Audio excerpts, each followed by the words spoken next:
All right, all right. The Truth episode 70. Let's get it. Nick back in the building for a couple more years. It's gonna be nice. Let's hear what them Cowboys fans are talking about over there in Dallas. He was 3-5 this season before he faked that injury. Played 8 games, 3-5, 11 touchdowns, 8 picks. Cooper Rush, in his 8 games, 4-4, 12 touchdowns, 5 picks. He should have went 5-3. But that loss to Cincinnati, that shit wasn't on Cooper Rush. So you trying to tell me all of a sudden this guy finna just explode his game because he got Pickens? I seen him throwing up stats of how he throws the deep ball and curl routes and comebacks. And he's this second and third highest and throwing the deep ball. That can't throw the fucking deep ball. What are y'all looking at? And if he is, those stats probably came from when he was beating up on the NFC East when they was sucking. Because they couldn't have came from last year.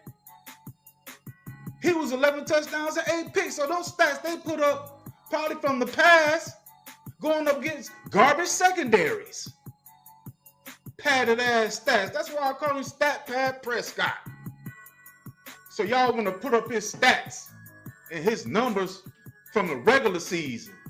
Fuck the regular season, bro. Where's his stats in the playoffs? We've seen this story. Year after year after year after year. We've seen this story. And nothing's changed. He had Amari Cooper that do nothing with Amari Cooper. He had Cooks that do nothing with Cooks. He had Dez that do nothing with Dez. Huh? Now you finna sit up here and make me believe he finna do something with damn George Pickens? He's about to waste George Pickens' talent. Are you kidding me? Going on, everybody, man, and welcome to the very first episode of The Truth, where not all Eagle fans agree on everything, and this is definitely the spot where this shit about to go down. Oh yeah, able, oh yeah, I'm stable, oh yeah, no label, oh yeah, you know me, I have only the best, I'm lonely, but damn, I'm going. This is why we started this, because of you. We started this because I'm tired of listening to your, fantasy that you living in right now. Always talking about everything no until proven otherwise. BS! I'll be number one, working hella hard until I get just what I want, yeah. Rises like the sun, yeah. Fatal like a gun. Hey, I was pretty close last year thinking, man. We could have easily won those 3 games. I gotta get through it, and the only thing I know is to love what I'm doing. Right? Never give up, never slow till I find look, we lost. Never listen to the no's, I just wanna keep moving. Yeah, I put it lost. out as hard, it's my only medicine, yeah. Everything I do, I'm just being genuine, yeah. I'm sick of being screwed, feel my own adrenaline, yeah. I do just what I do, and I hope you let me in, yeah.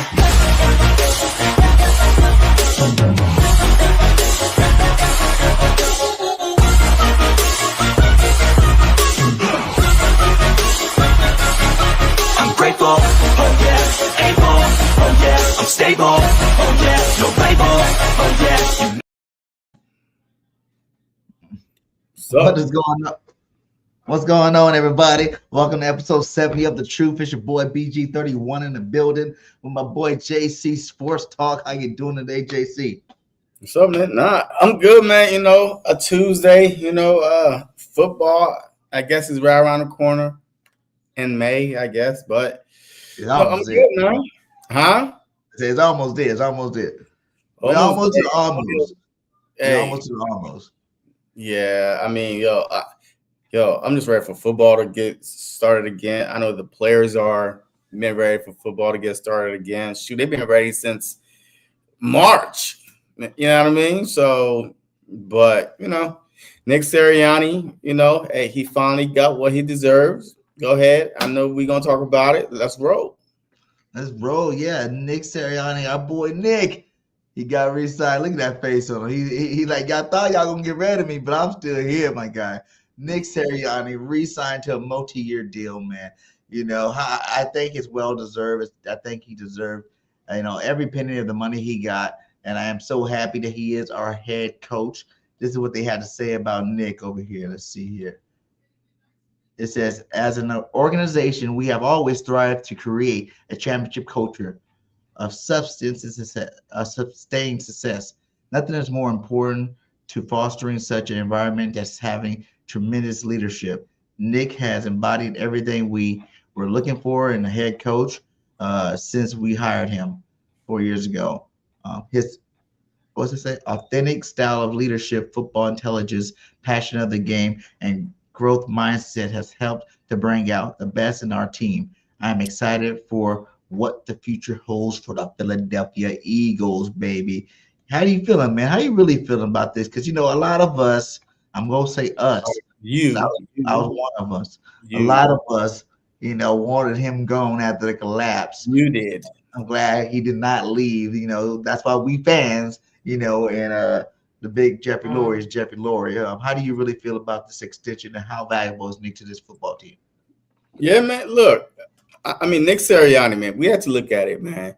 Nick Sirianni, when he get out his way, once he decide, hey, I'm the head coach, I'm going to oversee stuff and not try to, put his fingers in everything, even though he does still have his fingers on something. I mean, it was clear as day, the banger, right? The dagger was called. And Nick was like, just call it. So obviously they still value his opinion. But Nick is, 4 years as a head coach, never missed the playoffs, right? Even, Jalen Hurts' first year starting, he never missed the playoffs. He knows how to get these guys on board, with the flower speech that he gave, his second press conference, whatever it was, until his Super Bowl speech he gave. So some way, somehow, Nick Sirianni, he knows how to get everybody on board to buy in. Yes, we got A.J. Brown, Barkley. We got superstars all up and down the roster. But sometimes putting a lot of, good players together may not work out.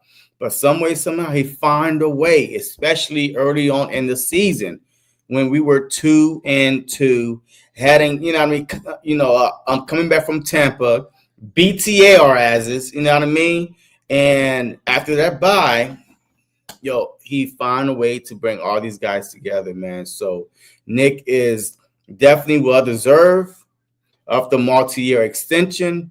We don't know the money. We don't know the year. All we know is multi-year. He was signed to a multi-year deal. Look, I'm looking forward to see what Nick Sirianni, can do this upcoming season, basically with the new OC again. But, I think that he's going to be fine. Nick is going to do fine. And I'm glad that I was on this train. I'm one of the few. Even after that meltdown we had, the 6th loss out of 7 games, I still was on the train. Do not fire Nick Sirianni. He has done enough. He has proven enough, to at least deserve one more year. Especially when your players are backing you up. The Brandon Graham, the Fletcher Cox at the time, right? Jason Kelsey, all the veterans, all the legends was backing him up. I knew that he wasn't going anywhere. I knew that he was going to get one more year to prove himself. And hey, what a better way to prove yourself than to be a Super Bowl winning head coach. And yeah, and I think, just doing what he did, like what other coach can have a collapse like that and keep their damn job? You seen, what's his name? Dougie P won the Super Bowl with us, got all big headed, had a collapse and he was fired. He was gone. But Nick Sirianni persuaded Howie and these guys with his leadership, but kept the team on his side, and that ultimately kept him on the football team. He gave up responsibilities to grow. He didn't have to. He pulled like an Andy Reid. I'm not going to be an offensive coordinator no more because I know when I'm the offensive coordinator, it's not working as well as it should right now. We'll give that position over to somebody else, and I just focus on keeping the morale of the team up because that was a tremendous collapse. You know what I'm saying? Like everybody, like you said, I was definitely on the ship of firing him because I was like, how you gonna let the team go from 10? Well, we were 10 out of 11 games or something like that. We won 10 We out of was 11. 10-1. We was Yeah, 10-1. and then you go collapse like that, and then it's like, okay, you think it's cool and it's gravy, and no, it wasn't cute at all.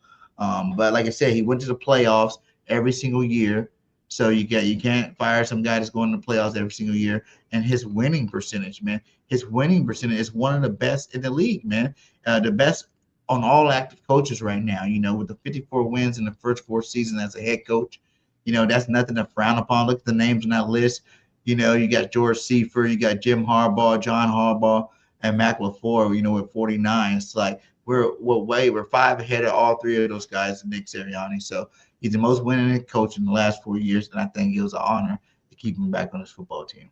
Yeah, and I'm tired of people, even after he got his extension, I'm tired of people saying, well, what does he do? What does he do? He got extended, but what is his role? He's the CEO of the freaking team. Yes, we know that, the Jeffrey Lurie and Harry Roseman, they write the checks, they grab the players, but then, he made everything goes on that team, man. So like right now, I'm just tone deaf about what people are saying. So I don't really care no more. How do you feel about him being a coach? You know, because I heard someone talk about that too. That's never won Coach of the Year, even though he's doing all this winning. Well, because they punished Nick Sirianni for having a good roster. I mean, that's basically what it is. They punish him for having a good roster, just like Andy Reid, right? When Andy Reid went to the 3 Super Bowls with Patrick Mahomes, I don't know how many times he won Coach of the Year, during that stretch, during his 3 Super Bowl wins. But I'm not sure he won Coach of the Year when he won the Super Bowl. For some odd reason, you have to be a bottom feeder, a bottom team to, crawl your way to the playoffs to even being talked about Coach of the Year. Remember, his first year as a head coach, he should have won Coach of the Year. Good. Because we was one of the first team in NFL history to start like 2-5, whatever, and make the playoffs. Like that shit doesn't happen. But I think he was being mentioned for Coach of the Year, even our first Super Bowl run with him. I think he was being mentioned, but he's not going to win it because they look at him as you have too much talent on the team for you not to be good. So, you know what I mean? So that's a praise. Like, I mean, that is a high praise for Nick Sirianni, right? You have all these talent, but you still manage to bring these guys together. Shoot, the Ravens got a lot of talent. That's how I check. They got like more All-Pros than we did. Yeah.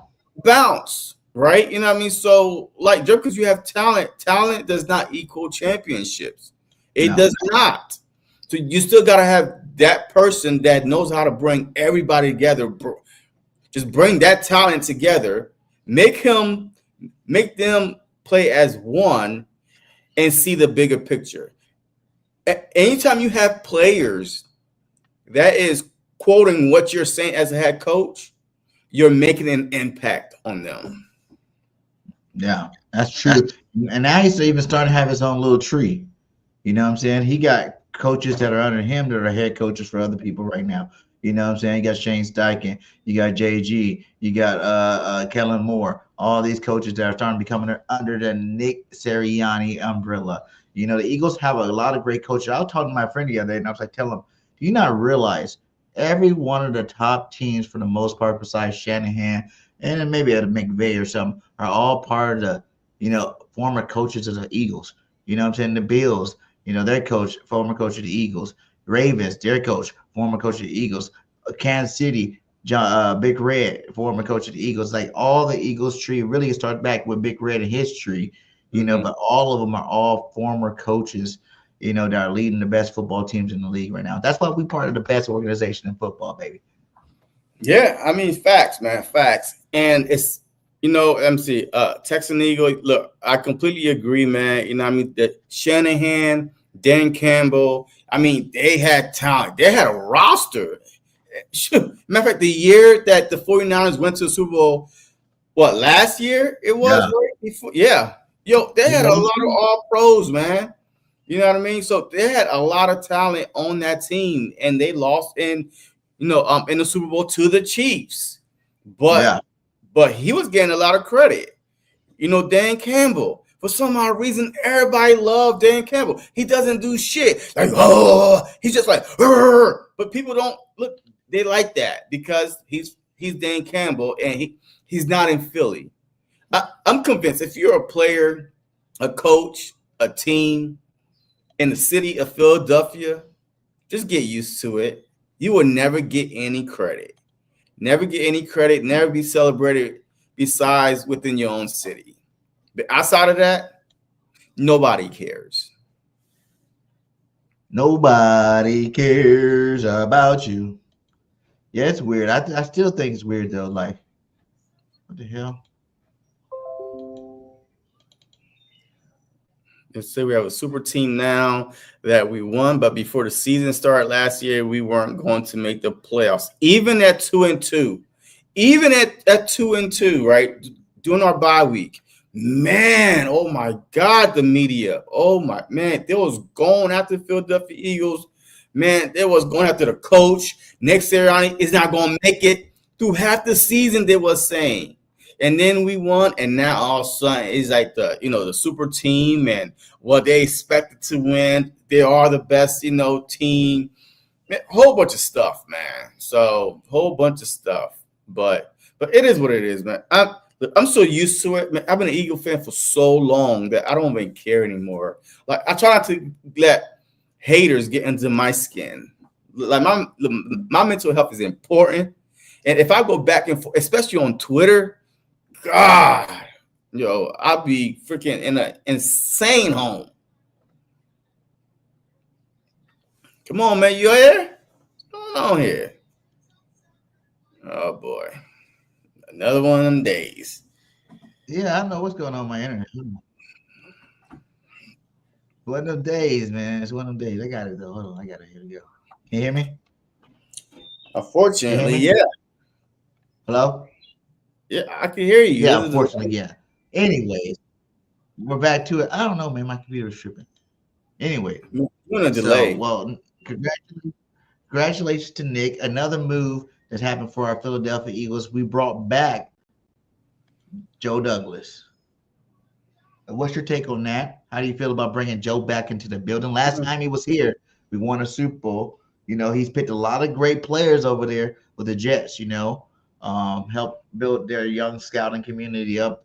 Bryce Hall, the running back, Bryce Hall, the receiver, Garrett, the DB, Sauce Gardner. He's putting some real good talent over there. He was putting some real good talent over there with the Jets. How do you feel with him being back with the main man, Howie Roseman, and heading our scouting division? Yeah, I mean, it ain't no big deal to me, man. Look, as long as we got Howie, man. You know what I mean? So, I guess, but he also made some bone freaking stupid decisions too with the whole Hassan Reddick trade, right? You know what I mean? Like, how you trade for a guy and then you ain't never, agree to a contract or nothing like that. So we could go from Aaron Rodgers, right? You know what I mean? Yeah, that's probably why he got fired. Hey, you mortgaged your whole freaking future of the Jets, Zach Wilson. Like, so yes, we could go on and on with the Jets. So he's back. Congratulations. Woo, we did not miss you because we just won a championship, been to a Super Bowl after he been gone. So good job. Continuity, I guess. He knows how I guess, but he's all right. Yeah, I think it's not going to be like a needle breaker. I think it's good that he fulfills a role that just got picked up. The Raiders took both for our best scouting people. You know what I'm saying? Like, both of the head, the senior and a senior assistant, both went to the Raiders, over there in Las Vegas. So it's good that you got a veteran guy. You're not worried about, you poach all this talent from us, and we didn't have to worry about the next guy actually coming up and doing a good job. We actually got a proven guy. And regardless on what we say, yeah, everybody has good picks, bad picks, but he's a proven guy in the NFL. And he'll be working his way to try to become a GM again, probably, for the most part. Yeah, I think so too. I mean, I think that he got to repair his image, especially the past few years, Matter of fact, since he left the Philadelphia Eagles, man, you know what I mean, with the Zach Wilson, you know, with the whole Aaron Rodgers, with the Hassan Reddick, who else did he screw the pooch on? Wasn't Sam Darnold one of his draft or no? No, he was still with the Eagles then, huh? No. Yeah. I think he was. So, I mean, that's good. You know, I mean, continuity. You know, that's the whole thing with the Philadelphia Eagles now, man. It's to try to either keep a lot of your own, or at least try to bring back some of your own somewhere in there. So, you know. Yeah, we see how good that goes, man. But you know, the theme of the day really is like, why are they still hating on the Eagles, man? Like, why the champs not getting the love that they're getting? We just keep getting blatantly disrespected. And what they say about our quarterback, but what they say about our head coach, like that no one is giving us any love. And there's just a couple positions out there. Oh, actually, first we start out with what got put back on the table that will be voted on tomorrow, and that's going to be the banning of the tush push. You know what I'm saying? It's probably going to get banned the way everybody's talking about it. You know, that play is probably scrapped, gone. I think, Lori told us straight up that, you know, we're going to be working on having a revitalizing the fullback position, that he was basically telling us that we're probably not going to have the tush push, probably going to have to do more traditional runs and whatnot and things like that. So, you know, does it really suck? Is it that big of a deal as everybody think that the tush push is leaving? No, I mean, look, the thing is this: how much help? 60% of the touchdowns, 60%. Yeah, I mean, I don't know, man. Like, to me, look, it is what it is, man. They get rid of it, they get rid of it. But how much help? Okay, look, they can still line up as they are going forward, like the tush push, right? They could still do that formation. The only thing is, Jalen cannot be touched. So it's a quarterback sneak, right? But how many of those touchdowns that he actually needed to be pushed across, though? You know what I mean? Like when they hike the ball, you can clearly see that he's already in, and they're just trying to push him for the rest, right? You know what I mean? So a lot of it, to me, hey, we still gonna line up in the same formation, but they're gonna say, hey, don't touch him. And now what? You know what I mean? So that's the biggest thing. Oh, they getting pushed. It's an unfair advantage, blah, blah, blah. Okay, what? Get rid of the push. But I don't think they should do it that way. Get rid of the push. You keep the tush. I think they should reverse it. If the defensive players are crying about they can't push on their side, let them push on their side too. I don't care if linebackers are put. Let's see the strongest people will, you know, stop the play. If the linebackers can stop crying about having to jump over the pile and just push the pile, then maybe that help out defenses stop it a little bit more. You know, you got big linebackers out there, just like you got our big quarterback and our big running back out there. You know what I'm saying? It'll make it more of a fair thing besides just getting ready to play as a whole. Because I look at it, it's like the Eagles have showed that we have evolved from just doing a quarterback sneak from it. We have passes out of there. We have runs out of there that are very effective. So not only are you stopping one play for us, you're stopping like a handful of plays, good plays that we can use. And that could even involve even more plays, you know, the more we do the play. You know what I'm saying? Like, the more we do the push, we can keep thinking of new ways to pop off something different with the play. So I think that's the part that I don't like about it. But like you said, I know quarterback sneaks. We're going to be able to get it. We're going to be able to do fullback dives. We're going to be able to just hand the ball off to Saquon or some of that short yarder stuff. I've seen a lot of people say that that's going to help Saquon Barkley a lot, give him a little bit more respect. He had like 20 more touchdowns every single season. At least 12 more. Yeah, he got like 12, 15 more touchdowns every year, you know, without that tush push stopping him from getting it. But I think it's dumb, man. I think, like Jordan Mailata said, you know, what he said again, he said,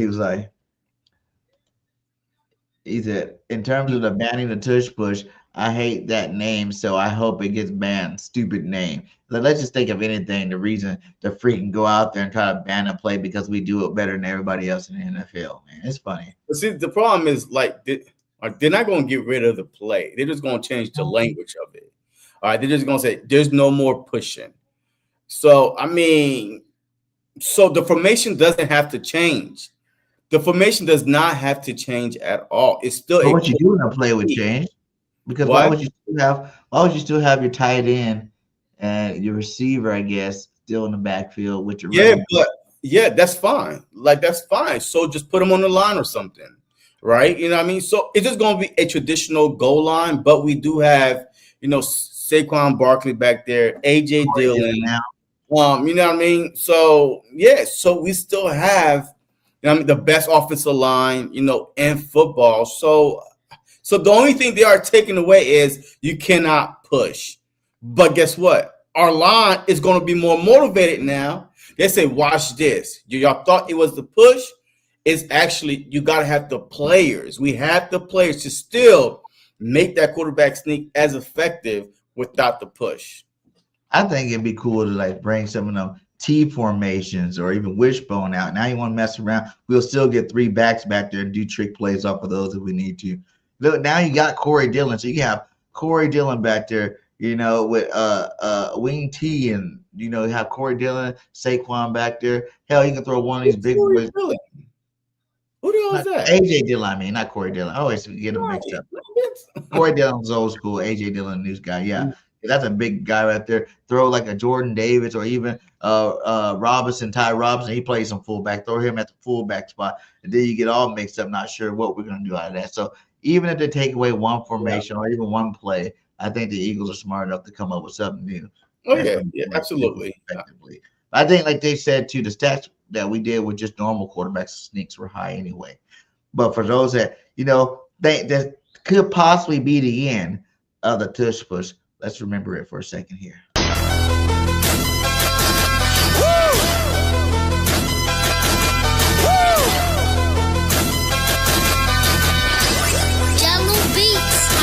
Look, I be riding through my old hood, but I'm in my new whip. Same old attitude, but I'm on that new shit. They say they gon' rob me, see me never do shit, cause they know that's the reason they gon' end up on the news clip. Audemars on my wrist, bust down. We popping bottles like I scored a winning touchdown. Remember me dead broke, look at me up now. I run my city from South Philly back to Uptown. Thank God all these bottles I pop, all this paper I've been getting, all these models I pop. I done told 100,000 for my album got dropped, and I'm only 23. I'm the shit, now look at me, look at me. I'm a boss like my nigga Rose. Shorty asked me for a check, I told that bitch like no way, cause I made it from the bottom, it was never no way. And I never had a job, I had to sell. Yeah.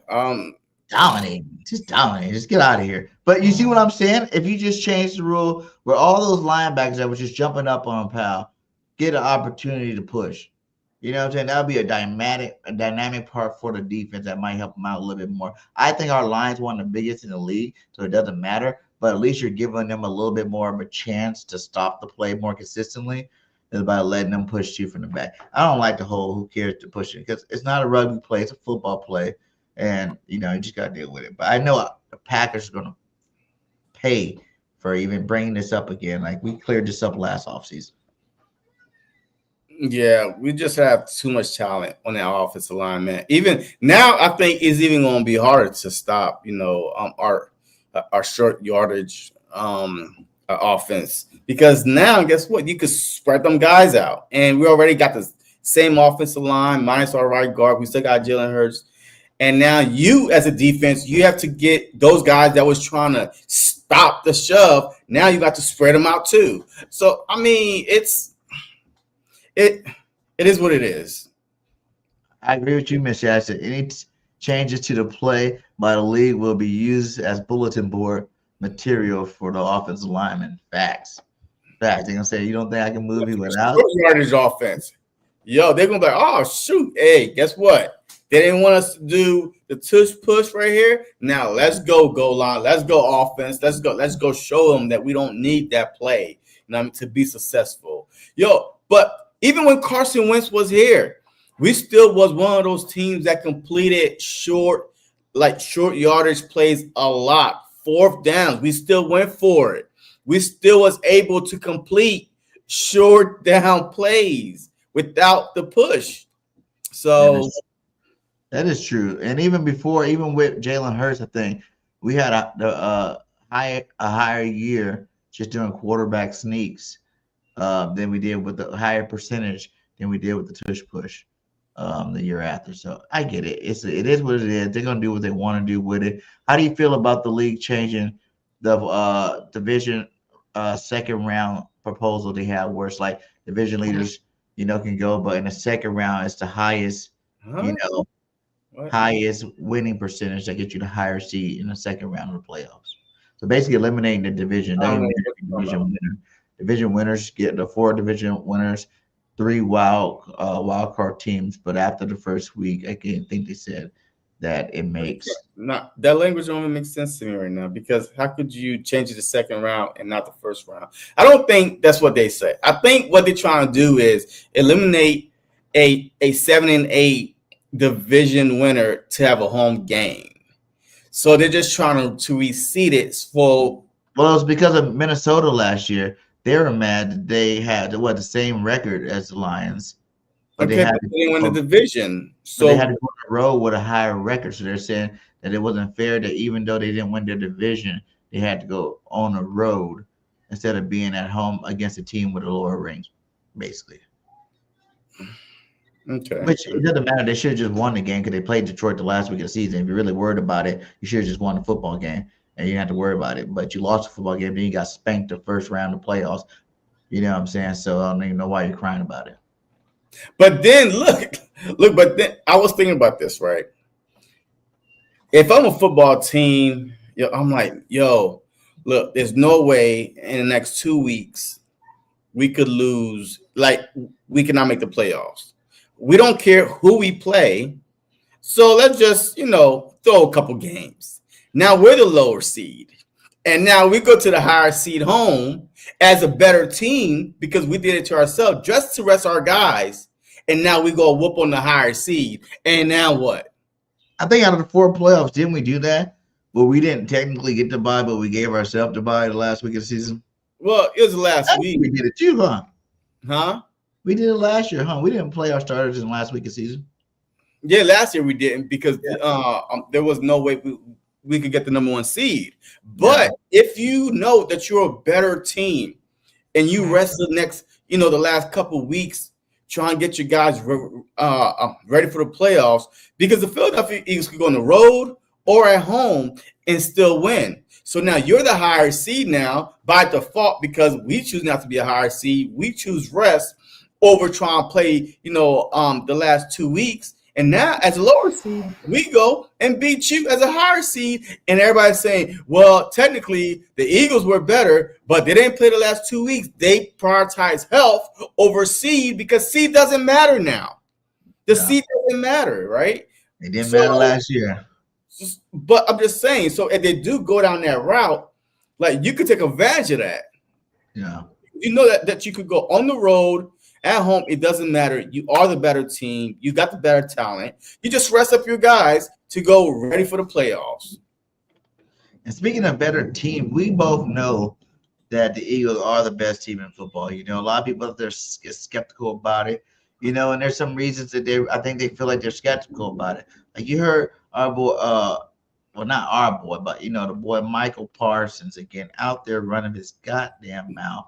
Like he always does. Oh, the Cowboys, man. These Cowgirls, and we play on week 1, so we're gonna start lighting up fuse a lot earlier than we normally do because we played. I think this is the first time in a long time we played them actually the opening game of the season. But let's hear what these clowns had to say. Eagles fire. I ain't gonna lie. Eagles just fire. They gonna get theirs. Like they talented as hell. They gonna get theirs. Like I'm not saying that we gonna shut them out. They gonna get theirs, but we gonna limit that though. We coming. They gonna get theirs. But guess what? Our offense fire too now. We're gonna get ours. We're gonna get off. Believe. And I'm sorry. That Quintamino Bay don't last over here, man. That shit dead. What is that? That's what they call Quinyon Mitchell. What? They said Guantanamo Bay. That's where they said you headed. Wow. I think Eagles fans are here. I don't care who's in They're here. talking about you going to Guantanamo Bay. Guantanamo Bay. All right, so I ain't never been locked down on any island. That fool's a clown. Yep. You know what I'm saying? Michael Parsons, man, is I do give him credit for giving us props in the beginning of that because I think when they first showed that clip, I didn't hear that first part where he's giving us props like they fired, you know what I'm saying? But we fired too now. It's like he want to be Eagles so damn bad. He got to give us props all the time and try to hate on the same time. You know what? Michael used to be my boy because he played out of Penn State. I'm a big Penn State fan. But man, every time he opened his mouth, I'm like, he's really dumb. He's a dumb football player. Like, I don't understand how he could be this dumb. If you take away 2-3 big plays, yeah, we would have won the game. Ninja. Yo, I'm about to say so. I was like, what? Every time he opened his mouth, it's like, what the? Wait, yeah, we're going to get ours too. We're going to limit it. Da, da, da. Okay. Like, man, I'm tired of y'all putting Cowboys people on my timeline. Yeah, I just can't stand the Cowboys, man. They're gonna How get do you feel about that? Do you think that move's going to actually do something? Because I think this is what the Eagles got to worry about here. The move. What move? Of getting Pickens. Because even you heard our boy AJ. AJ even said something about it. AJ said something about it. I think it's the what? Like the teams trading each other. Like, Trade. Like what? Like Jordan Pickens today? How did you feel about No, I like that. I ain't gonna lie. You don't feel like there's no, like, how can I put it?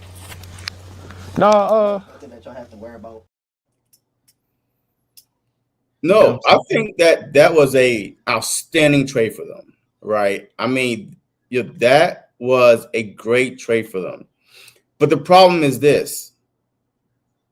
Cooper was there when Lamb was there. Gallup. Cooper, Lamb, and Gallup. They all was there. Yeah. Right? It doesn't really matter what weapons you have if you cannot perform in big moments. And that was their problem. Carson Wentz beat them for the division, made the playoffs with not one wide receiver over 500 yards receiving. I remember that. Yeah. What was it? It was like 5 receivers, 500 yards. Not one wide receiver. Now he had a Zach Ertz over 500. He had like 700-800 yards. Yeah. But not one wide receiver. And they had CD, they had Gallup, they had Cooper over there. So I don't really care who's over there. The problem is the Dallas Cowboys as a whole, the star be too bright for them on the biggest stage. It doesn't really matter. You telling me that the Cowboys have not had talent in almost a decade of Dak Prescott being there? Yeah. As much as all pros and Pro Bowls and first team this, second team that, and 12 wins every. How could you win 12 games, 3 straight years, and not make it to the championship? That is weird. What was the difference between the regular season and the playoffs? You won 12 games 3 times in the regular season, and then you get bounced in the playoff first round, second round with that talent team. But their excuses are our defense didn't show up. Last time I checked, this ain't no you make it, you keep it. If you score a touchdown, I get the ball back to try to score a touchdown too. So if your defense can't stop you, just like we did in the Super Bowl, just like that Jalen Hurts had to do in 2023 when we had the worst defense in the league, but some way, somehow, we was 10-1. You know why? Because regardless, our defense was bad. Our quarterback was not turning the ball over. Mm-hmm. So that's all it is. So, look, they can have anybody over there, everybody over there. You paid Dak Prescott $60 million. He's not like Jerry Jones is so dumb himself. Like, he's not going to pay you $60 million and hand the ball off. He's not going to be committed like that. So, if the ball's in the air, there's a chance that it's going the other way or it's not going to be completed. Yeah, Tony Prescott is what I call him. Tony Prescott. Because he's just same damn quarterback as Tony Romo, man. Like, Romo was excellent in the regular season, putting up all these numbers in the regular season. Yeah. But when it came to the end of the season, divisional round, when it came to the playoffs, you knew he was going to implode.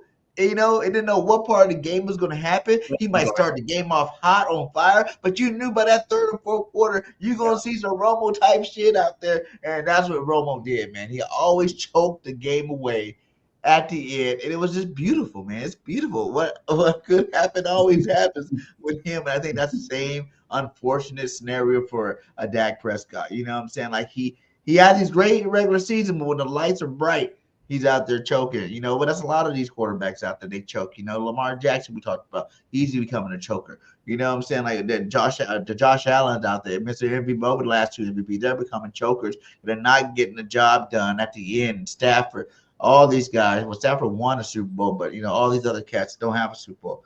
They're becoming chokers. Yeah, who cares about the individual stats? Kind of like what we said about the whole freaking Coach of the Year thing with Nick Sirianni. It was like these guys are winning MVP without winning playoff games like they should. You know what I'm saying? Like they should be winning more playoff games. They definitely should be winning more divisional championship games, and definitely should be in the Super Bowl a lot more often. Pat Mahomes shouldn't be in the Super Bowl every year for the AFC. Yeah, I mean, so it is what it is, man. But we are lucky to have seen Tony Romo and Dak Prescott in our division for combined 19 years or something like that, like a long time. And they wonder why they ain't won went to a division game in like 35 years. Like a long time, man. Like, look, the Dallas Cowboys have a certain type of quarterback, a certain type of coaches. They're not going to go out there and hire a coach with the mouth. They're not going to go out there and hire a coach with the opinion. They're going to go hire a puppet. Just like hire a coach that's going to listen to Jerry and kiss his ass. They're going to listen to Jerry, and that's it. And the same thing with the quarterback, right? They're not going to get no dog. Like they're not going to get no Jalen Hurts, because Jalen Hurts don't sell the brand. He's like, hey, keep the main thing the main thing. Dak Prescott. Well, we got, just check my record. Yeah, we've been winning a lot of games. Hey, they're the champ now, blah, blah, blah. Every year. We have won some of the games when I played. We had won more when I had played than when, other teams have played or whatnot. The record really against Jalen Hurts isn't that good. You know what I'm saying? Like Jalen Hurts, what's his record against Jalen again? I think it's like 5-3 or something like that, or 3-5 or something.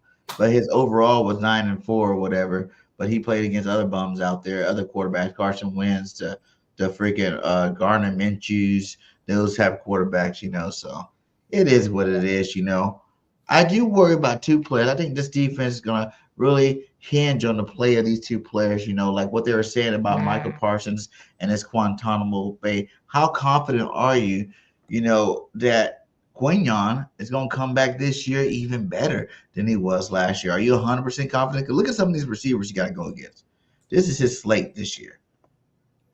You got CeeDee Lamb, you got Puka, you got Evans, Cortland Southern, Neighbors, Jeffersons, Amon-Ra St. Brown, Lad McConkey, and Scary Terry, man. Those are a nice handful of receivers that he got to go against this year.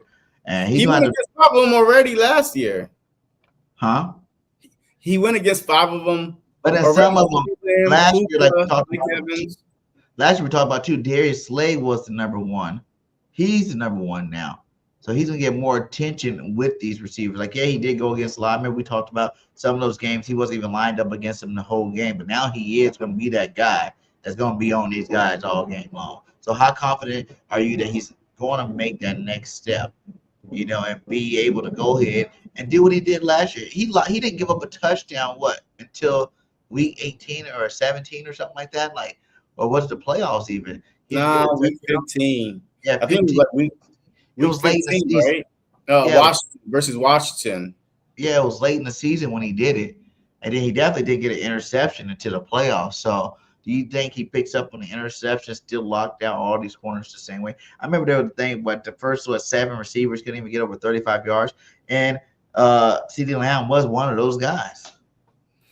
You see, the problem with Q being number 1, they're not going to line up their number 1 on him, though. Like, the reason why that Slay was getting picked on, because Slay wasn't really locking stuff down, really. You know what I mean? He played great. Now, hey, don't get me wrong, but they wasn't throwing towards Q way. They wasn't throwing his way. You know what I mean? So I think he is going to get a lot more attention this time around, but at the same time, I think he's 1 year better than he was last year. All right, he was a rookie, and he should have been, in a conversation for defense player of the year, kind of, right? So his second year, he even talked about not getting the interceptions throughout the season.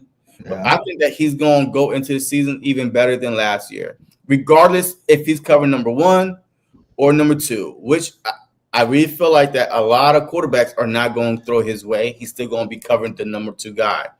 So we got to make sure that the second corner is up for the battle because he's battle tested already. So yeah, that's true. You still got the gene in the slot. Mm-hmm. And no matter whichever one, I think, you're right, that second. But see, it wasn't like that last year is what I'm saying. Like, because last year, with Slay being number 1, it's like Slay was not our number 1 corner. Stop saying that. It was our number 1 cornerback. Slay was not our number 1 corner. Please stop. Stop saying that. He was not our number. He was barely on the field half the time because he had a hammy. Something was on. So, like, come on now. He was basically not saying you're 1,000% confident, 1,000% confident that he's gonna be fine.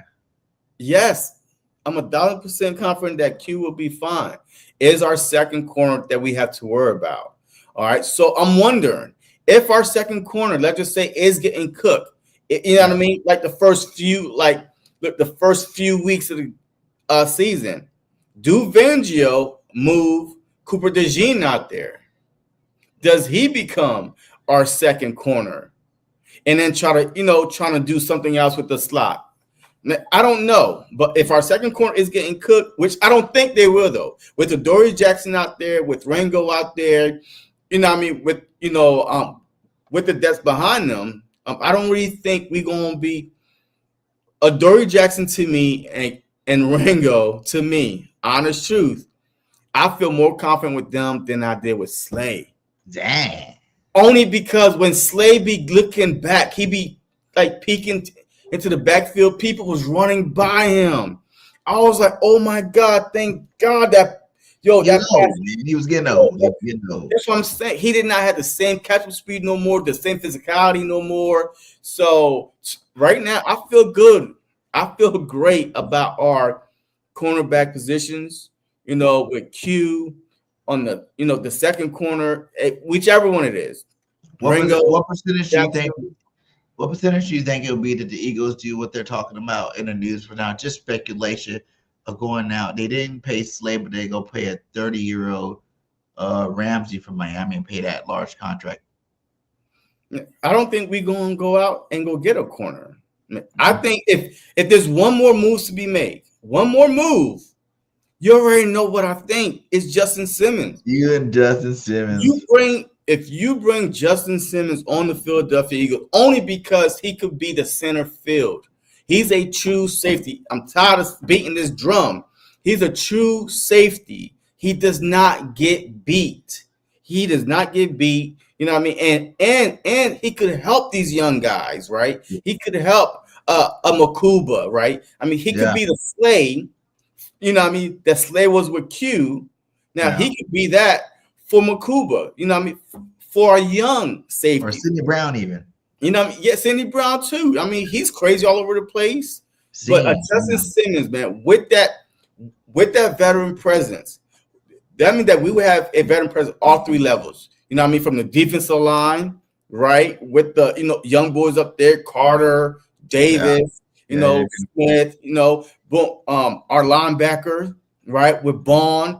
And now, our DB with Simmons. So I'm telling you, man. Please help JC get Justin Simmons. He wants him so bad. If we get Justin Simmons, you might as well pencil in Eagles to the Super Bowl if we get Justin Simmons. But right now, we are so young at that safety position, man. That's the only thing, especially our schedule with all these wide receivers that we got coming up. We need a guy that could think like the receivers are thinking, that's seen it all, that's been there. Yeah, that's true. That's true. And then the other guy that I need him to have the same type of year as last year would be Bond, man. To me, the best linebacker. A lot of people argue Fred Warner's the best, but I know it's only because Fred been playing the position for longer than Bond. Bond, that was the first time ever playing it. But look at the goddamn numbers. Your first time. I don't know how you say someone's better than you when your first time playing a position. You lead the league, and you know you're the best at the position. So, do you think Bond can do it again in his second year and become even better than these numbers right here? Better than like Fred Warner and these guys at the middle linebacker position this upcoming year. All right. So before I talk about Bond real quick, hey, let's close this Justin Simmons a chapter, right? Yo, like this is Justin Simmons, man. This was with the Falcons, man, right? They had Jesse Bates and Justin Simmons. Yo, they was very, very good in that secondary, man. 101 coverage snap, 16 yards allowed, 1 interception, 1 forced incompletion, a 6.3 passer rating. You get that dude in the backfield, man, with our young guys, I'm telling you, it's going to be very, very hard to stop. So, yeah. It's gonna be nice. I think like I said, I would like to see personally either and be a Makuba because he is that good as everybody think he is, or and be a Sidney Brown because he finally gets his shot. He gets the first crack at it, and he doesn't let this rookie come in and take his job first.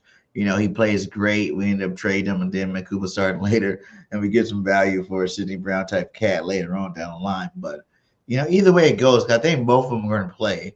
And like you said, we can get a Justin Simmons too. That experience is key for everything. You know, who knows how good Quinion Mitchell or DeJean would have been this year without the lights of, a big play Slay, or even like a CJ the veteran safety and cornerbacks back there that were teaching them the game their rookie year. They're rookie Super Bowl winners. It only can go down from there, I think. Such for them. It only can go down from there because if you win it again and you stay there, or you don't win it and now you're going downhill. You know what I'm saying? So they got the best in their first year. Yeah, and nothing that was on the Philadelphia Eagles side was health, right? If someone was hurt, guess what? The backup was, we was ready for the backup. The backup was probably, as good, you know what I mean? Just waiting, like Slay, in and out throughout almost the whole season. Rodgers, he was there waiting, right? Even when what was our safety when Chauncey Gardner was out, or Reed Blankenship. Yeah, we still had Brown back there. Like, hey, somebody has to step in to say, okay. So even if we do go out and get a Justin Simmons, like, what is wrong with, just having Makuba watch or just waiting for something? Like, depth is important. Anytime you're going to make a Super Bowl run, there's a few things that have to go good, and health is one of it, or at least have enough depth to be able to any injury that we have. So I would say, like, even though before you get on your take on the Bond thing, that we don't even know, like, we could think that this is the weakest position on the team. You know what I'm saying?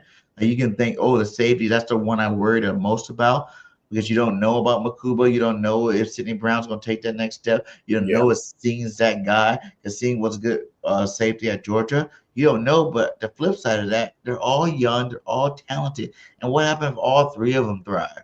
You know what I'm saying? Like, it's like now you got three awesome safeties, and then you already know what Reed Blankenship gives you, and you moving forward, and that's not your weakest position. Kind of like how we feel like the middle linebacker position last year going into the season was going to be the weak link of our defense, and ended up being the strength of our defense with Zach Bond playing so well.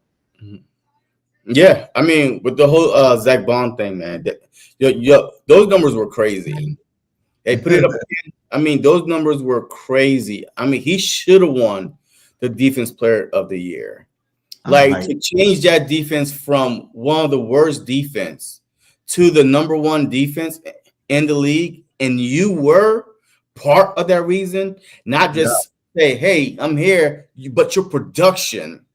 Your tackles, production, fumbles, interceptions. Right, I'm telling you, all over the place. Yeah. With that being said, health once again. But now people know who Zach Bond is, right? I mean, that's even going to make our run defense even better, because now you're going to try to run away from Zach Bond, whatever. But I don't think people is going to game plan. People don't really gameplay for linebackers like that, right? I mean, you just like, well, it don't run that way. One of the best linebackers. Linebackers run sideline to sideline, and that's the problem. You can't keep running away because sideline to sideline. So, but I don't think he could put up those. Those were all-star, first-team All-Pro numbers. Did he get first-team All-Pro? Yes, he did. Yes. So that means that you were the best linebacker at your position all year. You beat out some great linebackers out there, included Fred Warner. So, I mean, but who knows? You know, he only had one good year. 1 year. He might say, hey, guess what? Y'all thought I was one and done? Guess what?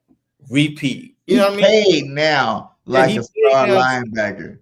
So he's not paying for no contract, but guess what? Now he got security. So he probably could go out and be even more reckless, right? You know what I mean? So you never know. It could go both ways. And the last thing I want to talk about before we get out here tonight and why the NFL is hating on my team is the schedule, man. Like, we got a real schedule this year. You know what I'm saying? Like, and they did things that's never been done. The Eagles don't have back-to-back home games throughout the whole season. We're playing like one of the only teams that play like all playoff teams from last year. You know what I'm saying? Our strength of schedule is fifth hardest schedule in the league. Fourth hardest schedule in the league. Is it something that we should worry about, or are we the standard? And we're going to make the NFL look so silly, putting us on all these primetime games, thinking we're going to fail and turn around and just dominate like we normally do. Because look at these games, man. Look who we got. You know what I'm saying? Cowboys first week, Kansas City next week. The Tampa Bay Buccaneers, who always have our number. The Broncos is up and coming. The Giants ain't nothing. The Vikings could possibly be nothing if the quarterback sucks, or it could be something if JJ's that guy. And we got the Giants again. We got a bye. We got a better bye this week than last year, even though the one last year worked out at the perfect time in week 4. We got week 9 bye. Then we go against Green Bay, the Lions, Dallas again, the Bears, who's up and coming. They're going to have 13 weeks with Ben Johnson's offense over there. You know, Caleb Williams throwing the football with all that talent on that side of the ball. Then the Chargers, the Raiders, the Commanders, the Bills, and the Commanders again, man. Like, there's not a game on it. Like, I will say this. We could beat every last one of these goddamn teams, but there's not a game that you're just looking at like, don't worry about that game. That game, that's easy. Yes, there is. The Giants. There's plenty of games. There's plenty of those games on the Giants, maybe. The Broncos, without the unknowns. Like, you don't know how good the Raiders are going to be this year with Chip Kelly. Like, you don't know how good the Vikings is going to be. Like, you know what I mean? With their quarterback, with JJ McCarthy, the Giants, the Broncos, the Bears. Like, you don't know how good they're going to be. They could be good this year. Like the Raiders. Like, you don't know. And then the Commanders, to me, look, that's what I don't pick. I'm telling you, watching the Commanders last year, it was a fluke. They did not improve their defense that well to stop the run. Like, they didn't beat no team with the winning record last year until, you know what, Hurts went out. They beat us before the season over. So every team with the winning record that they played last year, they lost to until the playoffs, you know what I mean, and things happen. So I don't believe in the Commanders like some of y'all believe in the Commanders. Because the way that season went last year, they could have easily been a 7-9 team. Without them beating us, we would have swept the damn division. That's what I wanted to do. So, yeah. You know, like you said, I think it's the other way. I look at it a different way. I just look at us like they're not on our level. Like, name another team that have the defense to stop both.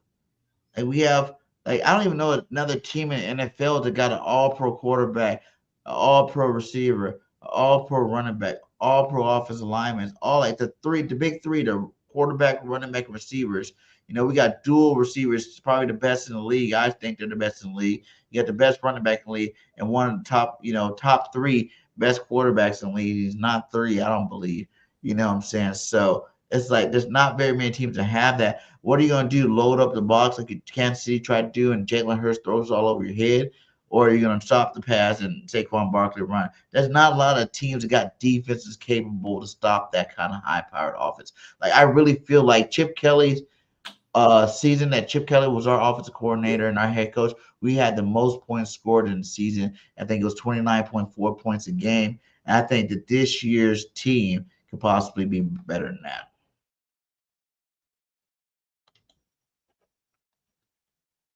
So what do you guys think in the chat with that, man? Hit that like, hit that subscribe. How do you guys feel about the schedule? How I feel like they trying to test us. You know what I'm saying? They're like, oh, you guys aren't the Packers. You're not the Kansas City Chiefs. You're not one of these teams that we're gonna let you, coast with a championship. We're gonna make it even harder. We're gonna try to take away your favorite play. We're gonna still criticize your quarterback, and we're gonna give you one of the hardest schedules we possibly can with no back-to-back home games, man. I think it's crazy out there. I think it's kind of rude the way they're doing that to us, and we're just going to see what that is all about this year, because I know the Eagles are good enough. What up, Ready Red? I know the Eagles are good enough to beat every last team on this list, but football is any given Sunday, and there are a couple of teams that, some teams that sucked last year are going to be good this year. Some teams that's good this year are going to suck next year. So it's easy to look at the schedule, but we could beat every last one of them, but there's always going to be that one game. One of the games I really look forward to watching, because I was a former running back playing semi-pro ball. I didn't get to pros. I ran a 4.29 40. I could have been in the pros if I just didn't like partying as much as I like to.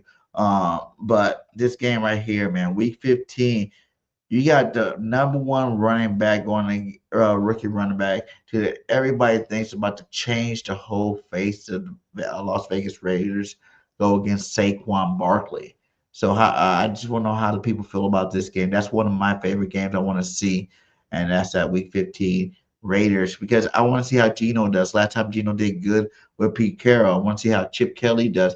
Now he went back to college, very successful there with UCLA. I love UCLA. That's a good school down there in Southern California.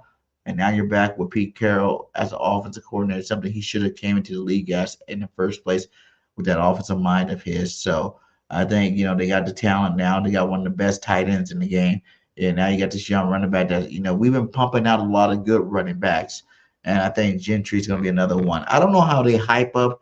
I don't like the way they hype up these rookies nowadays, how they say, like you look at Gentry and mock drafts now, he's like number 5, number 6, number 7. I don't know how he can go that far with a rookie, or even like guys like Hunter. You see Hunter in the top 10 to pick up on fantasy football. So I don't think they should be. Yeah, that's fantasy though. I mean, that's fantasy.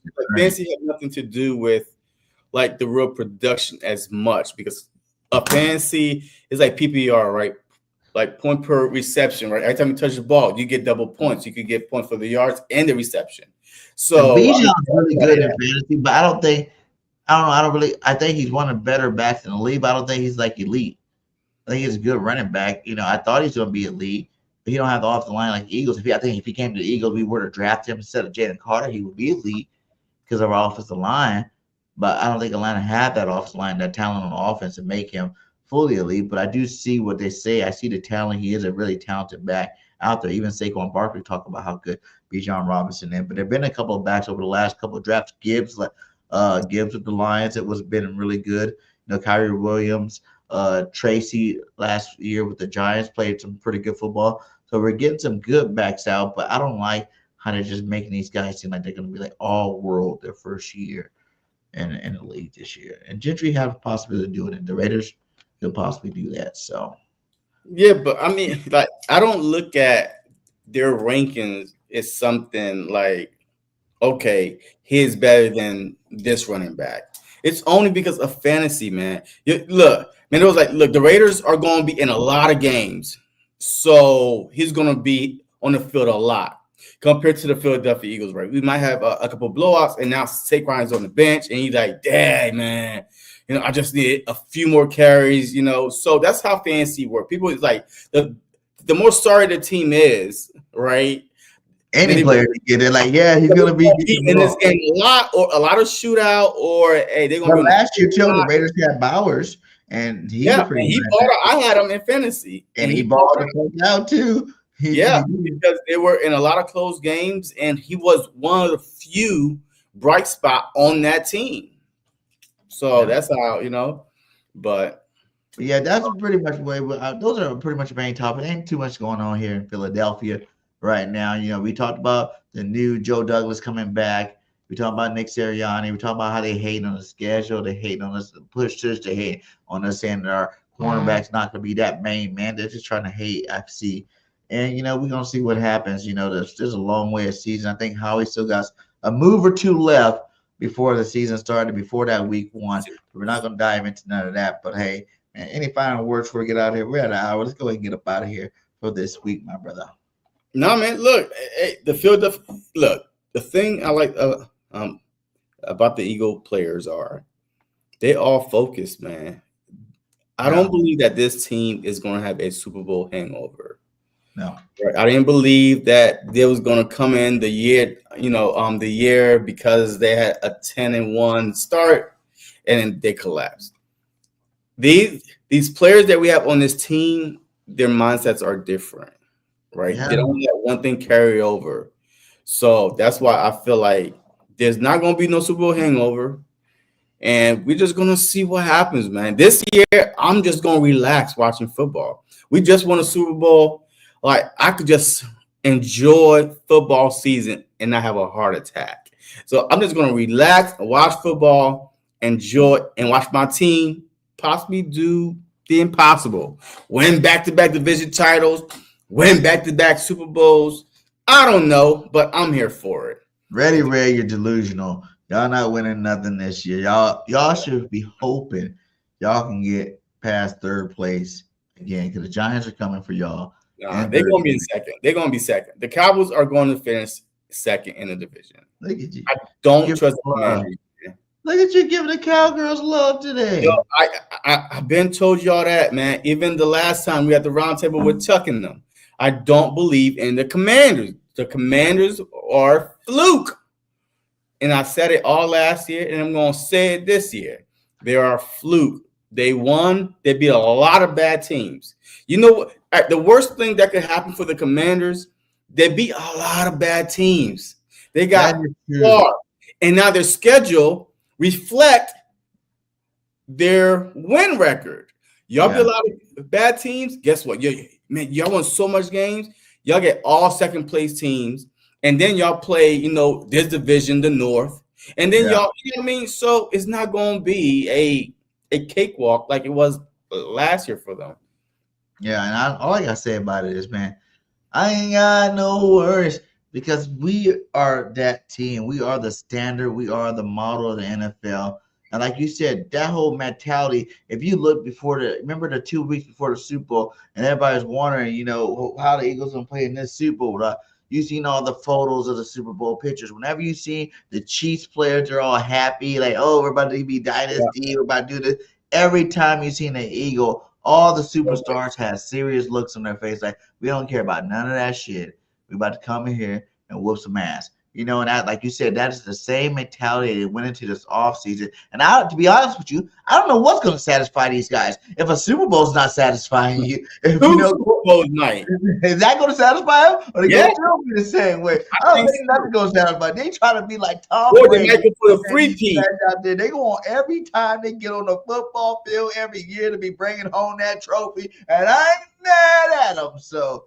I think we got like you said, we got the right people here. And for, like I said, the next 2-3 years, this is our window to win as many Super Bowls as possible. I think it's possible, given the contracts that we have on our team to go all three. But we definitely got to go out there and work. Like AJ said, he liked it. With the other part of that video you didn't hear about AJ, he was like, I like it because it brings better competition. Because now we can see this early in the year that they're making moves like that to become that much better. And he really liked the Jordan Pickens trade, that he knows that we have to work that much harder so we can be that much better next year and be that much more focused. So you thinking about that all the way in here in May, man, by the time the season roll around, our boys are going to be whooping people's ass all over again every single week. So I'm happy about it. And we're going to keep bringing you all the updated news from then till now. And it's going to be nasty out there. The Eagles, NFL, stop hating on my people.